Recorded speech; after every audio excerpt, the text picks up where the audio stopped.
Everyone, আসলে office থেকে এসে আমি শ্যাম্পু করেছি মাথায়।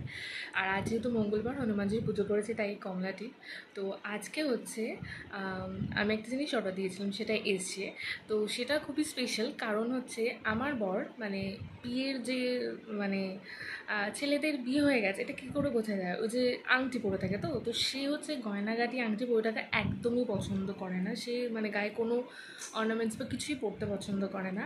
তো আমি ওকে বলেছি যে আমি যদি বিবাহিত হয়ে শাঁখা সিঁদুর সমস্ত প্রমাণ নিয়ে ঘুরছি, তো তুই যে বিবাহিত, আই এম সরি, আমি আমার হাজব্যান্ডকে এখনও তুমি বলে উঠতে পারি না, যে তুমি যে বিবাহিত সেটা কি প্রমাণ আছে।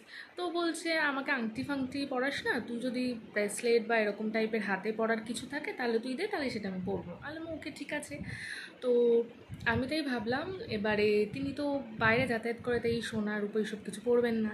তাই জন্য আমি আর্টিফিশিয়াল একটা জায়গা থেকে আমি কাস্টমাইজড করিয়েছি আমার নাম, লাভ সাইন আর ওয়াইফ, এরকম কাস্টমাইজড করে একটা ব্রেসলেট করেছি।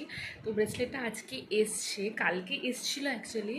ডেলিভারি অ্যাটেম্পট ফেলড হয়েছে, কারণ আমাকে প্রচুরবার ফোন করেছে, আমি অফিসে ছিলাম এই জন্য। তো আজকে ফাইনালি এসছে, এই যে ছোট্ট একটা প্যাকেটের মধ্যে এসছে। এটা আমি অ্যাকচুয়ালি ফেসবুকে একজনের কাছ থেকে আমি কাস্টমাইজড করে বানিয়েছি। ফেসবুকের থেকে আমি পোস্ট করেছিলাম, সেখান থেকে আমাকে অনেক কমেন্ট করেছিল, সেখান থেকে আমার ডিজাইন পছন্দ করে আমি কিনেছি। তো এটা আমি এখন কনফিউজড যে ওকে এটা আমি সারপ্রাইজ দিয়ে ওকে দিয়ে আনবক্সিং করাবো নাকি আমি এখন করবো। আমি কনফিউজড হয়ে গেছে, কারণ আমি ভীষণ আছি যে এটা ঠিকঠাক আছে কিনা। বাট এটা ঠিকঠাক আছে কিনা সেটা চেক করাটা ভীষণ জরুরি। যদি কোনো প্রবলেম থাকে তাহলে আমি যার কাছ থেকে নিয়েছি তাকে আমি জানাতে পারবো। তো লেটস সি, ভাবছি খুলেই ফেলি। তো তোমাদের সাথেও এটা আমি খুলে তোমাদের সাথে দেখাবো যে কীরকম হয়েছে, ঠিক আছে।